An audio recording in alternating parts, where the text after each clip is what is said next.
মাত্র কয়েকদিন আগেই আপনাদের জানিয়েছিলাম রোনাল্ডো এবং জর্জিনার বিয়ে নিয়ে একটা গুঞ্জনের কথা। তখন বিষয়টা শুধু একটা গুঞ্জন ছিল, কিন্তু এবার সত্যিই বিয়েটা হয়ে গেল। হ্যাঁ, ক্রিস্টিয়ানো রোনাল্ডো আর জর্জিনা রদ্রিগেজ শেষ পর্যন্ত বিয়ে করেই ফেলেছেন। আর সবচেয়ে ইন্টারেস্টিং ব্যাপারটা কি জানেন? এত বড় একজন ফুটবলারের বিয়ে, অথচ নেই কোনো বিশাল অনুষ্ঠান, নেই কোনো মিডিয়ার ভিড়, নেই বিরাট কোনো সেলিব্রেশন। রোনাল্ডো আর জর্জিনা 11ই আগস্ট পর্তুগালের কাসকেসে একেবারে ব্যক্তিগতভাবে বিয়েটা করেছেন বলে জানা যাচ্ছে।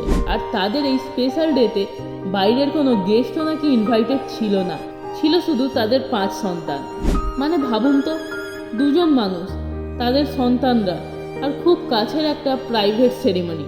ব্যাস, এভাবেই নিজেদের সবচেয়ে বড় দিনটা কাটিয়ে দিলেন তারা। আর তারপর আজ অর্থাৎ 12ই আগস্ট ইনস্টাগ্রামে দুজনে মিলে একটা ছবি শেয়ার করলেন। ছবিতে দেখা যাচ্ছে তাদের হাতে ওয়েডিং রিং। কোনো বড়সড় ক্যাপশন নেই, কোনো লেন্দি অ্যানাউন্সমেন্ট নেই, শুধু একটা ছবি।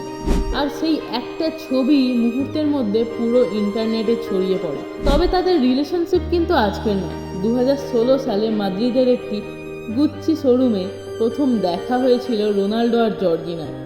তারপর থেকে এতগুলো বছর, রিয়াল মাদ্রিদ থেকে জুভেন্টাস, ম্যানচেস্টার ইউনাইটেড, তারপর আল নাসর। রোনাল্ডোর জীবনের অনেক বড় বড় পরিবর্তনের সময় জর্জিনাকে তার পাশে দেখা গেছে। আর এবার প্রায় 10 বছর পর তাদের রিলেশনশিপ একটা নতুন চ্যাপ্টারে ঢুকে গেল। আর সবচেয়ে মজার ব্যাপার হলো, রোনাল্ডোর মতো একজন সুপারস্টারের বিয়ে নিয়ে আমরা যেখানে বিশাল কোনো সেলিব্রিটি ওয়েডিংয়ের কথা ভাবি, সেখানে তারা বেছে নিলেন একেবারে উল্টোটা, চুপচাপ নিজেদের মতো করে। সত্যি বলতে কয়েকদিন আগে যে বিষয়টা নিয়ে শুধু একটা গুঞ্জন ছড়িয়েছিল, সেটা যদি এভাবে সত্যি হয়ে থাকে, তাহলে স্টোরিটা কিন্তু বেশ সুন্দর একটা এন্ডিং পেল। আপনাদের কি মনে হয়, রোনাল্ডো জর্জিনার এই সিক্রেট ওয়েডিংয়ের স্টাইলটা কেমন লাগলো? কমেন্টে জানাবেন। আর এরকম ফুটবলের ইন্টারেস্টিং খবর পেতে আমাদের সঙ্গে থাকুন। দেখা হচ্ছে পরের আরও কোনো ইন্টারেস্টিং ভিডিওতে। আজকের মতো টাটা।